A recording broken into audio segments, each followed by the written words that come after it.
जय बोलो देवादिदेव खजराट श्री भगवान महावीर स्वामी की जय जय जय। अहिंसा परमो धर्म की जय जय जय। आचार्य गुरुवर श्री विद्यासागर जी महाराज की जय जय जय। बोलिए परम पूज्य शंका समाधान प्रणेता पूज्य मुनि श्री प्रमाण सागर जी महामुनिराज की जय जय जय। मैं कोलकाता में था। छुट्टियों के दिनों में एक परिवार दीघा बीच घूमने के लिए गया। लौट कर आए। बच्चों ने बताया, महाराज हम लोग दीघा बीच घूम के आए हैं। हम बोले दीघा क्यों गए थे? बोले महाराज एंजॉय करने गए थे, छुट्टियां एंजॉय करने गए थे। हम बोले अच्छा, खूब एंजॉय किया? बोले नहीं महाराज। क्या हो गया? बोला महाराज मूड ही खराब हो गया। क्या हुआ? महाराज मम्मी अलग होटल में रुकना चाहती थी, पापा ने अलग होटल कर लिया, सो मम्मी पापा में लड़ाई हो गई, सबका मूड खराब हो गया, पूरा मज़ा किरकिरा हो गया। सोचे थे एंजॉय करेंगे, लेकिन महाराज माहौल ही खराब हो गया। आज के संदर्भ में ये बात बहुत ध्यान देने की है। गए थे समुद्र के तट पर इसलिए कि वहां का आनंद लेंगे। घर परिवार सब छोड़ कर गए, सारी चीजें ठीक थी, लेकिन मूड खराब हुआ, सब कुछ खराब हो गया। आज बात ई की है और ई फॉर एंजॉय की है। आज हर कोई एंजॉय पसंद करता है, और मैं तो कहता हूं लाइफ एक जर्नी है, आप इसका हर पल एंजॉय करें। जब कभी भी किसी युवा से बात करो तो धर्म कर्म की बातों से इस वजह से दूर रहने की बात करता है कि महाराज अभी हमारी उम्र क्या, अभी तो हमें एंजॉय करना है ना? अभी हमें एंजॉय करना है। लोक में एक गलत धारणा बन गई है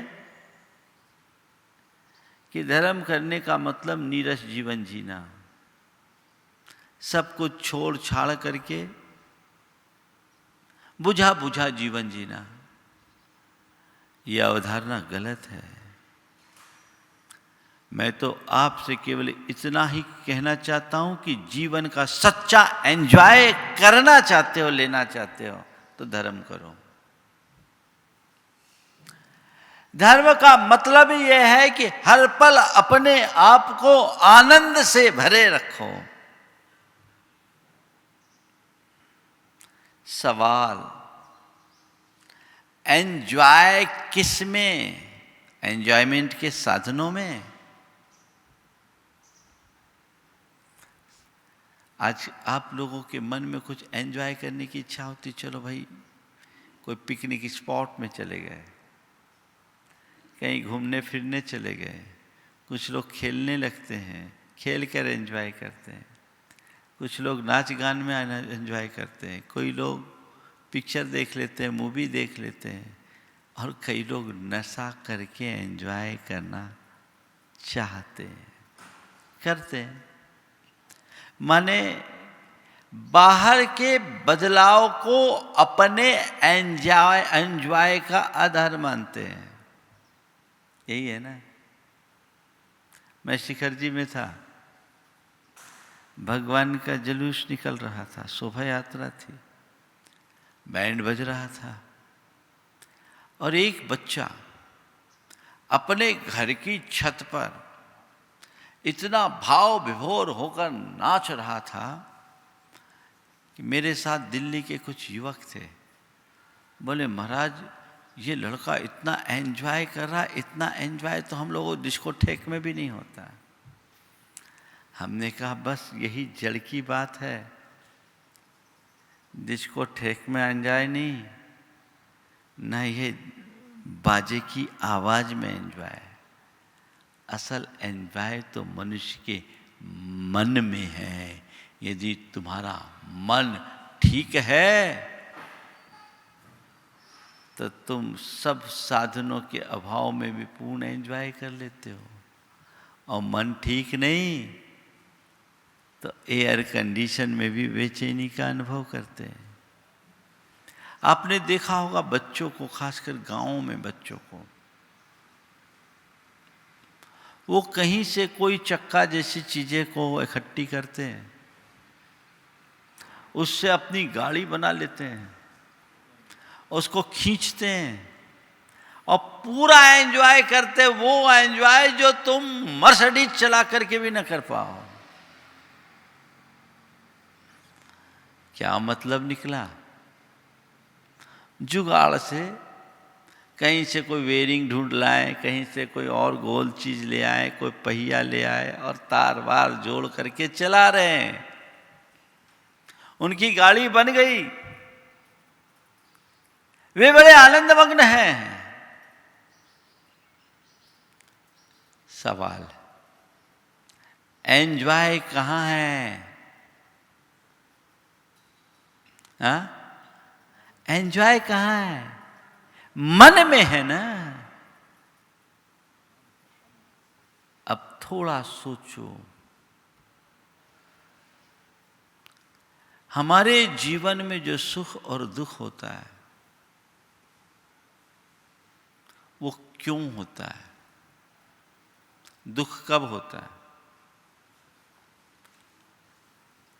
अनचाहा हो जाए तो दुख होता है, और मन चाहा ना हो तो दुख होता है। यही है ना दुख। अनचाहा होने पर दुख और मन चाहा ना होने पर दुख है। और सुख कब मिलता है? जो मन चाह हो जाए तो सुख होता है ना। भाई थोड़ा देखो,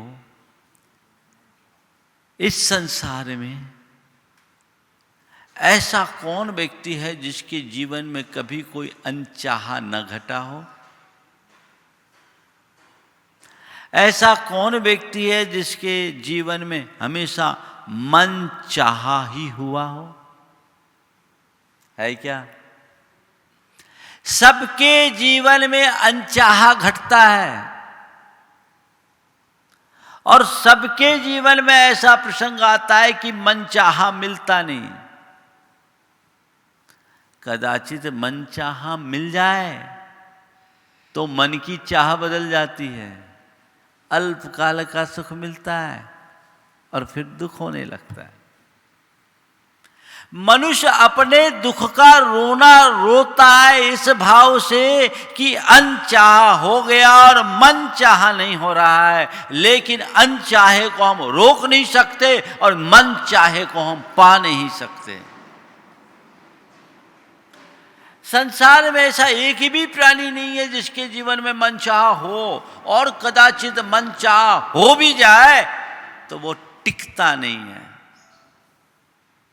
मन चाहा कभी किसी का नहीं टिकता। देखो आपको कुछ उदाहरण देता हूं। ओ, मन चाहा कभी नहीं टिकता। मन चाहा नहीं टिकता। कैसे? आपके मनोनुकूल भोजन की सामग्री आपके पास है। मान लीजिए आपको हलवा खाने की इच्छा हुई और आपके कहने पर आपके पसंद का बादाम का हलवा गर्मा गर्म आपको मिला। खुशी होगी? होगी कि नहीं होगी? होगी। एक प्लेट हलवा आपको दिया गया, हलवा पाकर प्रसन्नता हुई? हलवा खाने से प्रसन्नता हुई? एक प्लेट हलवा आपने खा लिया, दूसरी प्लेट और बोली जाए तो नहीं नहीं अब ठीक है, नहीं नहीं लीजिए ना, आपकी पसंद का हलवा है, दूसरी प्लेट लोगे? मान लो सामने वाले का ज्यादा आग्रह हो, भूख प्रबल हो तो शायद ले लो। फिर तीसरी प्लेट, कोई बड़ा पेटू है शायद वो भी ले ले। पर चौथी प्लेट,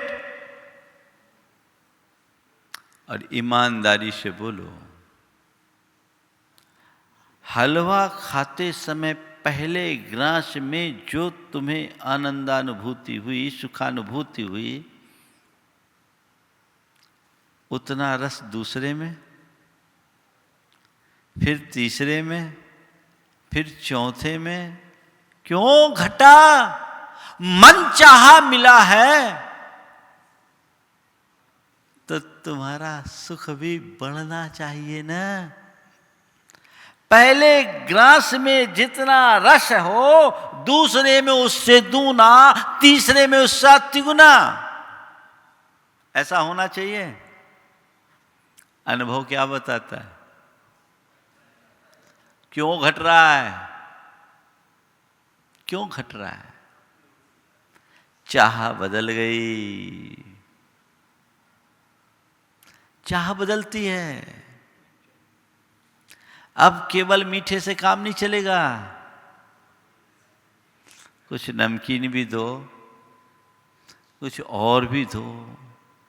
मन की चाह ऐसी चाह है जो पल पल बदलती रहती है, और मनुष्य अपने चाहतों की पूर्ति के चक्कर में पूरा जीवन पूरा कर देता है, लेकिन जिसे वो चाहता है वो उसे उपलब्ध नहीं हो पाता। एंजॉय का मतलब क्या? आनंद की अनुभूति। हर पल आनंद का अनुभव करो, एंजॉय करो। जब मुझसे युवा कहते महाराज हम तो एंजॉय करना चाहते हैं, तो मैं कहता हूं बिल्कुल एंजॉय करो, अपने जीवन का सच्चा मजा लो। हम एंजॉय कर रहे हैं, हर पल अपनी लाइफ को एंजॉय कर रहे हैं। तुम तो जिसको मजा मानते हो वही मजा तुम्हारा सजा, तुम्हारी सजा बन जाती है। पल में तुम्हारा मजा किरकिरा हो जाता है, क्योंकि तुम मजा खोजते हो बाहर। तुम्हें मजा आता है चीजों में, तुम केवल बाहर मजा खोजते हो। संत कहते बाहर मजा है कहां? अगर अपने मन को साध लो तो हर हाल में मजा है, और मन यदि तुम्हारे नियंत्रण से बाहर है तो कदम कदम पर सजा है। मन को साधने का अभ्यास करो। मजा ही मजा है, जीवन का मजा। देखो क्या क्या परिणाम होते हैं। एक सेठ के बेटे को केला दिया गया। केला कुछ ज्यादा पका हुआ था। केला कुछ ज्यादा पका हुआ था। केला देखते ही उसका मुंह बन गया, है कैसा केला है। उसने अपने नौकर की तरफ बढ़ा दिया। नौकर ने केला को देखा, खुश होकर खा लिया और छिलका फेंका। बाजू में एक गाय थी, प्रसन्नता से खा ली। एक केला को देखकर मुंह बना रहा है, दूसरा अधिक पके केले को आनंद से खा रहा है, और गाय छिलके में भी आनंदित है। अब हमें खोजना केवल इतना है कि वो आनंद है कहां? आनंद केले में है या मन में? कहां है? मन में है ना। तुम कहते हो एंजॉय करना, एंजॉय करना, एंजॉय करना। तुमने अपने मन को चीजों से बांध लिया है। इसलिए तुम्हारा सारा आनंद पराधीन है। पल में तुम्हारा मूड बदलता है, खेल बिगड़ जाता है, होता है। कई बार आपके जीवन का ऐसा अनुभव होगा, कई बार क्या आजकल की जनरेशन में तो ज़्यादा होता है, घूमने के लिए जाते हैं और मियाँ बीबी लड़ झगड़ कर आते हैं ना। दीघा का उदाहरण तो हमने दे ही दिया। गए हैं आनंद लेने और वहां भी खलल।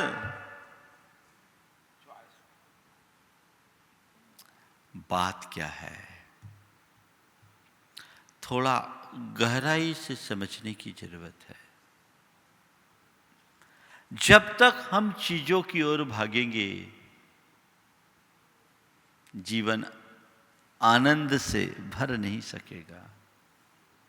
और अगर अंदर से जाग गए, हर पल आनंद। अनचाहा होना और मन चाहा न होना, यही दुख का मूल है ना। अनचाहा न हो, ये हमारे हाथ में नहीं है,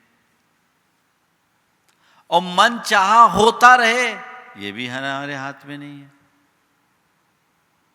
है क्या? दोनों चीजें नहीं है। अनचाहा ना हो ये भी हमारे हाथ में नहीं है, और मन चाहा होता रहे ये भी हमारे हाथ में नहीं है। तो फिर क्या करें महाराज? दुखी होकर के जीना ही हमारा नसीब बन गया? नहीं, अनचाहा ना हो ये भले तुम्हारे हाथ में ना हो, और मन चाहा होता रहे ये भी भले ही तुम्हारे हाथ में ना हो, पर जो हो रहा है उसे चाहते रहो, ये तो तुम्हारे हाथ में है। वो तुम्हारे हाथ में है ना। तो क्या करो? 4 बातें आपसे कहूंगा। अपने जीवन में एंजॉय करना चाहते हो, जो हो उसे एक्सेप्ट करो। एक्सेप्ट ए से है स्वीकार करो, सहज स्वीकृति। अच्छा हो तो, बुरा हो तो, मन का हो तो और मन का ना हो तो, सुख हो तो, दुख हो तो, अनुकूल हो तो, प्रतिकूल हो तो, लाभ हो तो, नुकसान हो तो, संयोग हो तो, वियोग हो तो, मान हो तो, अपमान हो तो, जीत हो तो, हार हो तो, सहज स्वीकृति। ये एक्सेप्टेंस तुम्हारे अंदर आ जाए, तुमसे अच्छा एंजॉय कोई नहीं कर पाएगा। और एक बात ध्यान रखना, चाहे तुम्हारे पास एंजॉयमेंट का कितना भी अच्छा साधन क्यों ना हो, एंजॉय तो एक्सेप्टेंस में ही है। हाँ, कितनी अच्छी मूवी हो और तुम्हारा मन न लग रहा हो, तुम्हें कोई जबरदस्ती ले जाए तो मजा आएगा क्या? कितने भी बढ़िया हिल स्टेशन में जाओ और तुम्हारा मन न हो तो क्या तुम्हें अच्छा लगेगा? तुम समुद्र के तट पर चले जाओ, पहाड़ पर चले जाओ, जंगलों में चले जाओ, दुनिया के किसी कोने में चले जाओ, मन स्वीकारे तभी आनंद है।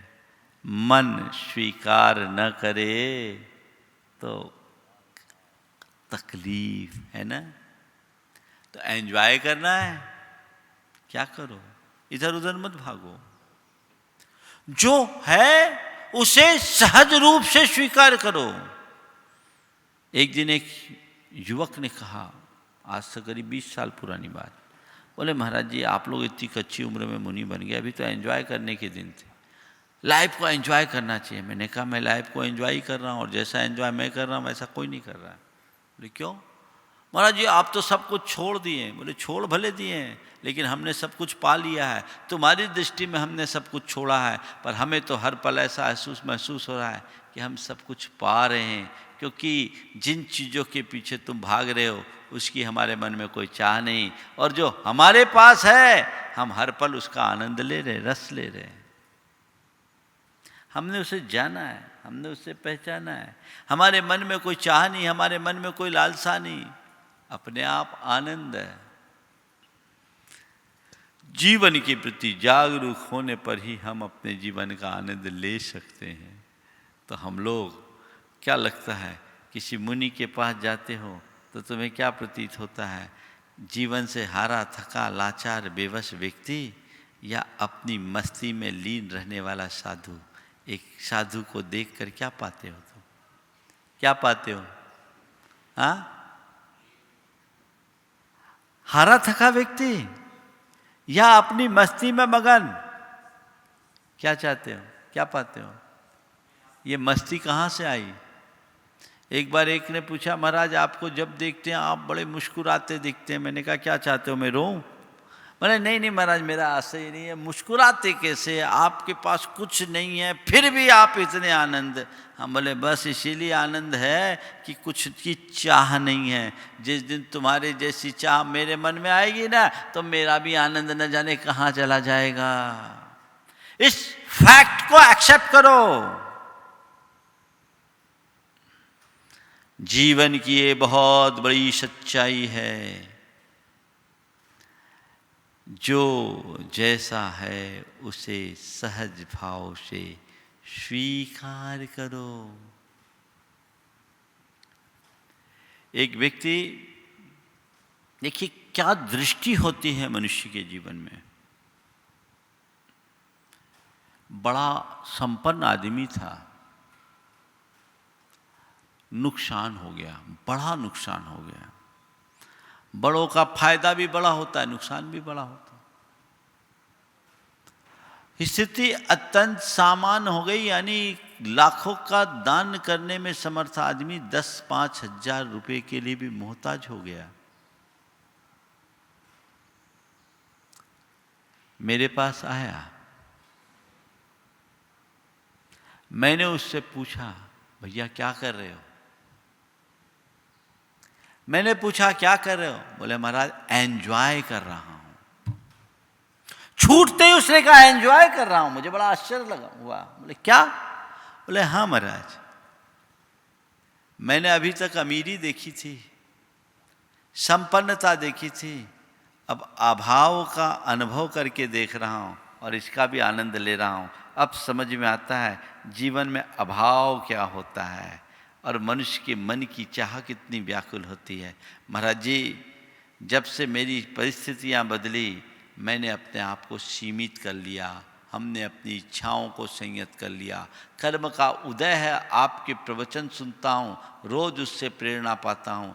कर्म का उदय है, जो था वह भी मेरा नहीं था, जो है वह भी मेरा नहीं है, और जो होगा वो भी मेरा नहीं है। ये पाना और खोना बाहर का है, आज है कल रहे न रहे सब बदल जाएगा। महाराज मैं इसको एंजॉय कर रहा हूं। ऐसा व्यक्ति जीवन में कभी दुखी नहीं हो सकता। इसको वे एंजॉय करे। सोच, इतना बड़ा अभाव खड़ा हुआ लेकिन उसको एंजॉय करे। ये दिन भी मेरे जीवन में है, मैं उसको जी रहा हूं।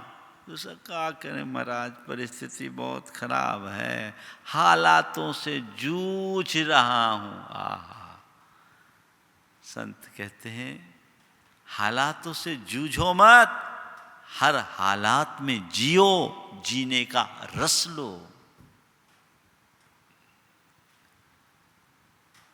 रामचंद्र जी को वनवास हुआ, आम आदमी को लगता है इनके साथ तो बहुत बड़ा दंड हो गया, लेकिन रामचंद्र जी के लिए क्या था?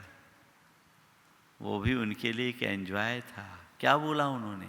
अरे दंड का अरण्य में जाएंगे तो हमें ऋषि मुनियों के सानिध्य का अवसर मिलेगा, जीवन में एक नया अनुभव मिलेगा। ये एंजॉय, ये एंजॉय। हम बिहार कर रहे थे, गर्मी का समय था। एक बड़े श्रीमंत हमारे साथ बिहार में थे। तो गर्मी में तो हम लोग ऐसे ही कहीं सो जाएं खुले में छतों पे, हम लोगों के लिए तो पाटे लगा दें। वो व्यक्ति एक पतली चटाई जमीन में बिछा के सोए। जमीन तपी हुई, मई जून का महीना एकदम तपी। हमने कहा भैया तुम यहाँ कैसे सो पाओगे, तुम्हारा तो अभ्यास नहीं है, प्रैक्टिस में नहीं है, तुम 24 घंटे एसी में रहने वाले व्यक्ति यहाँ कैसे सो पाओगे।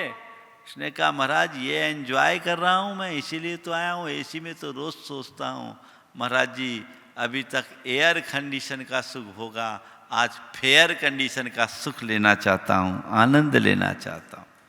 और सुबह उठ के बोला महाराज इतनी साउंड स्लीप मेरे जीवन में मुझे याद नहीं है कब आई, सोया हूं और अभी उठा हूं। क्या हुआ? एंजॉय कहाँ है, बाहर कि भीतर? चीजों को स्वीकार कर लेने पर दुख भी सुख लगने लगता है और अस्वीकार करने में सुख भी दुख लगता है। अभी आप लोग जितने लोग बैठे हैं यहाँ, जमीन पर बैठे हो, सुख से बैठो कि दुख से? महाराज प्रवचन को एंजॉय कर रहे हैं ना, आनंद ले रहे हैं। तो जमीन में बैठने से आनंद आता है? हर जगह जमीन में बैठना शुरू कर दो। क्या हो गया? क्या हो गया? यहां तुम आनंद से हो और मान लो तुम किसी के घर जाओ और वो तुमसे सोफा पे बैठे, खुद सोफा पे बैठे और तुम्हें जमीन पे बैठने का इशारा करे, भले वहां मखमली कालीन भी बिछी हो, तो बोलो क्या होगा? क्या होगा? अरे महाराज दिमाग घूम जाएगा, कहां फंस गए, कौन सा आदमी इतना रुआब दिखा रहा, रहेगा बड़ा आदमी अपने घर का, मैं तो चला। क्या हो गया? यहां इतने सुख से जमीन पे बैठे हो, वहां तो कालीन है। क्यों? यहां आपने इसे स्वीकार किया है, अरे वहां जमीन आपको स्वीकार है, कालीन अस्वीकार है। कदाचित वो व्यक्ति खुद सोफा छोड़कर जमीन पर बैठा होता और आपसे बैठने के लिए कहता तो कहते ठीक है होगा, ये खुद जमीन पर बैठा है यानी जरूर कुछ है, मैं भी बैठता हूं। जिस बात को मनुष्य अंतर मन से स्वीकार कर लेता है उसमें हर पल आनंद रहता है, और जिसे स्वीकार नहीं कर पाता वहां आकुलता होती है ना? एक्सेप्ट करो। मनुष्य अपनी परिस्थितियों से परेशान होकर इधर उधर भागता है एंजॉय करने के लिए। इधर उधर भागने से एंजॉयमेंट नहीं होता। दुनिया के जितने भी साधन हैं वे तुम्हारे मन को बहलाने वाले हैं। दुनिया के जितने भी साधन हैं वे सब मन को बहलाने वाले साधन हैं। उनसे उतनी देर के लिए सुकून मिलता है जितने देर के लिए उस माहौल में रहते हो। टेंशन था, मूवी देख ली, मूवी खत्म हुई, टेंशन फिर खड़ा। टेंशन था, थोड़ी देर खेल लिए, खेल खत्म हुआ, टेंशन फिर खड़ा। टेंशन था, कहीं घूमने चले गए, घूम कर आए, फिर टेंशन खड़ा। टेंशन था, शराब पी लिए, नशा उतरा, फिर टेंशन। है ना? ये सबका अनुभव है। क्यों? ध्यान रखना, दुनिया के जितने भी साधन है जिसमें तुम एंजॉय देखते हो या जिसका एंजॉय करना चाहते हो, वो केवल मन को बहलाने वाले साधन है। ध्यान रखना, मन का आनंद मन को बहलाने में नहीं, मन को बदलने में है। मन को बदलने में अगर मन बदल लो तो सब साधनों के अभाव में भी आनंद है। मन को बदलने की कला विकसित करो। हम जो चाह रहे थे वो नहीं हुआ, मन को बदल दिया, जो हुआ उसको चाहने लगे। अनचाहा हो गया, कोई बात नहीं, जो हो गया वही स्वीकार। यही तो एंजॉय है, यही एंजॉय है। हर चीज को उस तरीके से जीने की कोशिश करो। आप खेल देखते हो ना, खेल में खेलने वाले खेलते हैं, एक जीतता है एक हारता है, दोनों जीत जाए तो खेल का मजा है क्या? खेल खेलते हैं तो जीतने वाला भी खेल का एंजॉय करता है और हारने वाला भी उतना ही एंजॉय करता है ना। तो खेल है, ओ खेल है, खेल तो खेल है, इसमें जीत हार तो लगा हुआ है। इस तरह का क्या करें हम? खेल को खेल की तरह जियो। इसी तरह जीवन में चाहे अच्छाई हो या बुराई, तो पाठ है। जीत भी खेल का हिस्सा है तो हार भी खेल का हिस्सा है। यह तुम स्वीकारने को तैयार हो तो लाभ भी जीवन का हिस्सा है, नुकसान भी जीवन का हिस्सा है, अच्छा भी जीवन का हिस्सा है, बुरा भी जीवन का हिस्सा है, सुख भी जीवन का हिस्सा है और दुख भी जीवन का हिस्सा है, पाना भी जीवन का हिस्सा है और खोना भी जीवन का हिस्सा है। इसे स्वीकार क्यों नहीं करते? अगर इतनी बात एक्सेप्ट कर लो तो तुम्हारे जीवन का मजा ही कुछ और होगा।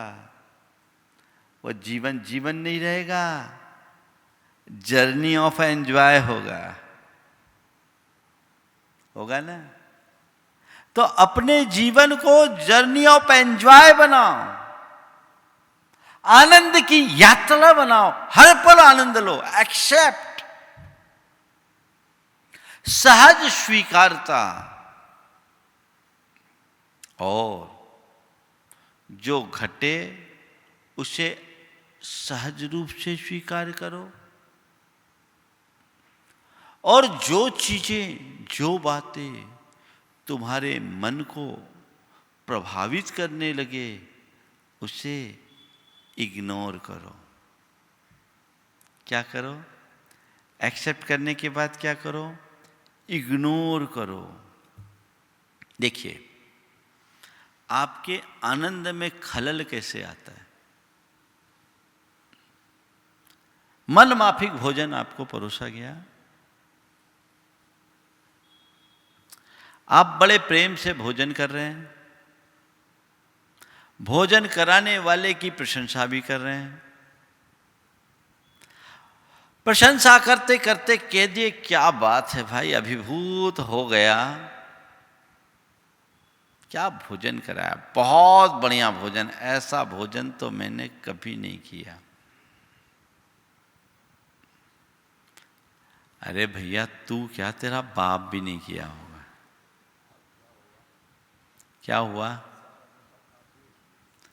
क्या हुआ? भोजन वही, भोजन कराने वाला वही, उसका व्यवहार भी वही। अब क्या हुआ? क्या हुआ? एक शब्द तन बदन में आग लगा दिया, भोजन का मजा किरकिरा हो गया। मनुष्य के जीवन में मैंने एक बात देखी है कि अपनी हालातों को तो फिर भी स्वीकार लेता है, अपनी बातों को पचा नहीं पाता। संत कहते हैं, जैसे अपनी हालातों को स्वीकार करते हो वैसी अप्रिय बातों को भी पचाने की सामर्थ्य विकसित करो। और उसके लिए क्या करना है? इग्नोर। नजरअंदाज करो, सुनकर अनसुना करो। किसी ने कुछ कह दिया तुम उससे प्रभावित क्यों होते हो? मन कितना कच्चा है।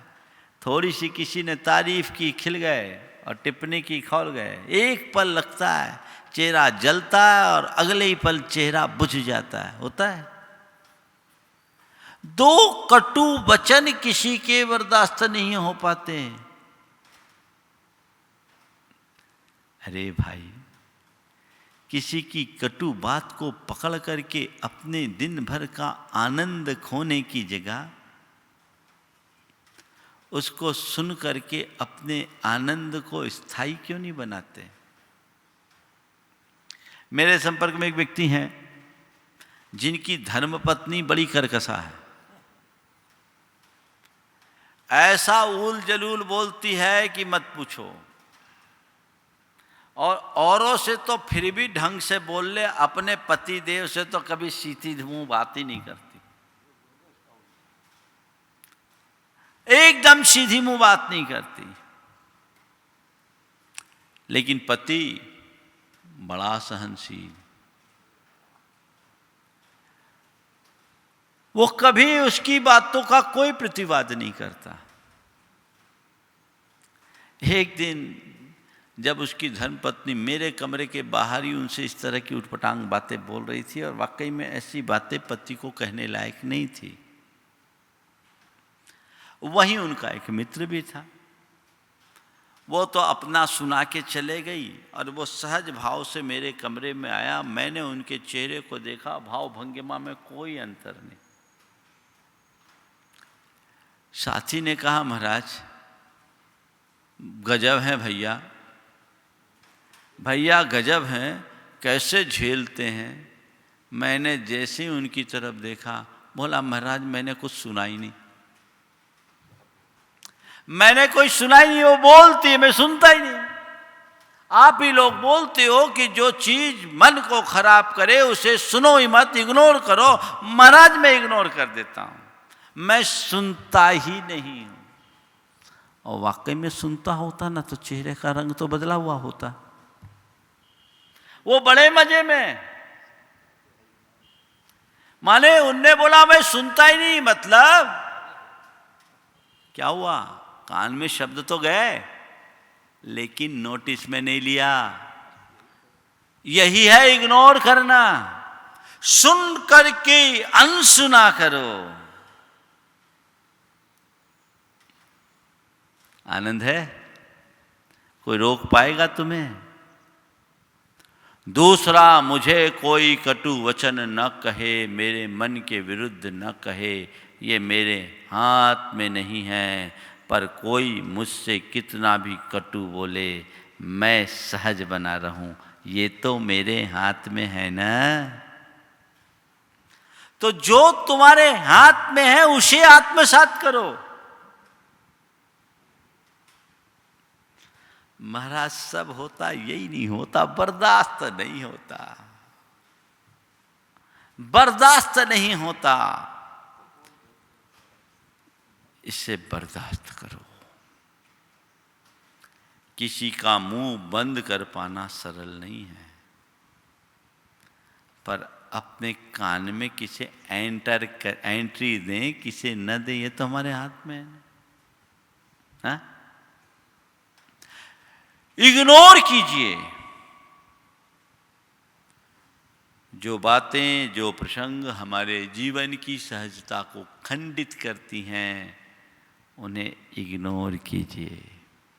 नंबर 3, एग्जिट कीजिए। एग्जिट होइए। एग्जिट यानी बाहर निकलिए। सब जगह जहां एंटर होता वहां एग्जिट होते हैं। एग्जिट हो जाइए, बाहर हो जाइए। मतलब जहां आपको ऐसा लगे कि यहां मन के खराब होने की संभावना है, एग्जिट। वहां रहिए मत, वहां रमिए ही मत। एग्जिट हो जाइए, बाहर निकल जाइए। ताकि आपके मन की सरसता और सहजता बनी रहे। कई लोगों की आदत होती है फट्टे में टांग फंसाने की। बुंदेलखंड की कहावत है, फट्टे में टांग क्यों फंसाएं। पर भैया क्यों? जहां मेरा कोई प्रयोजन नहीं, जहां मेरा कोई काम नहीं, वहां मैं क्यों? अपने आप को बाहर कर लो, एग्जिट कर लो। सामने वाला मेरे मनोनुकूल नहीं हो रहा है, सामने वाले का व्यवहार मेरे मनोनुकूल नहीं है। हम सामने वाले को बदलने में अपनी शक्ति लगाने की जगह खुद को बाहर करने का प्रयास क्यों न करें। एग्जिट, बाहर हो जाएं, उस स्थिति से अपने आप को अलग कर लें। समझ गए? और चौथी बात, एग्जेक्ट कीजिए। एग्जेक्ट, इजेक्ट, इजेक्ट, इजेक्ट यानी निकाल दो, बाहर निकाल दो। किसको निकालना? अभी तो खुद बाहर निकले। बाहर निकालो मन की सारी बुरी स्मृतियों को इजेक्ट करना सीखिए। पुरानी बातें याद आती है, अरे उसने मुझसे 10 बरस पहले ऐसा किया था। आग लग जाती है, लगती कि नहीं लगती? कोई भी पुरानी बातें याद आती है, मन पूरी तरह उद्वेलित हो उठता है, बेचैन और परेशान हो उठता है, जीवन की सारी सहजता खंडित हो जाती है। उसके लिए क्या करो? इजेक्ट या इरेज कर दो, मिटा डालो उसको, भूलो। भूतकाल की बातों को जो भूलते हैं वे ही अपने वर्तमान में कुछ अच्छा कर पाते हैं। जो भूत की बातें पकड़े रहते हैं उनके दिमाग में भूत ही सवार होता है, फिर वो कुछ अच्छा नहीं कर सकते। तो उसे हमें इजेक्ट करना है, निकाल बाहर करना है। और कैसे करें महाराज? एक्सेप्टेंस हम कैसे बढ़ाएं, कैसे चीज़ों का एक्सेप्ट कर सकें, कैसे हम चीज़ों को इग्नोर कर सकें, कैसे हम एग्जिट हो सकें और कैसे हम इजेक्ट कर सकें। कुछ मत कीजिए। एंजॉय करना चाहते हैं तो बस 4 सूत्र हर पल दोहराइए। ये भावना योग के सूत्र है। मुझे सहज रहना है,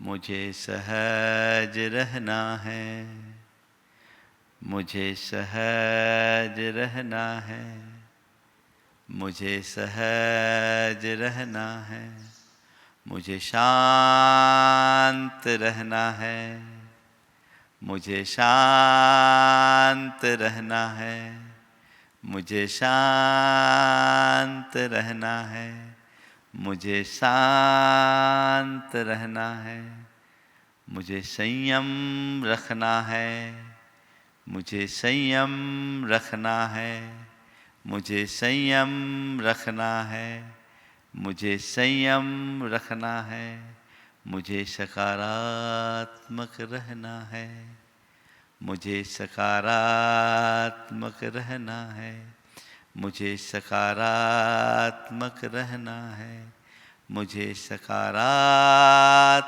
रहना है। ये मनोभाव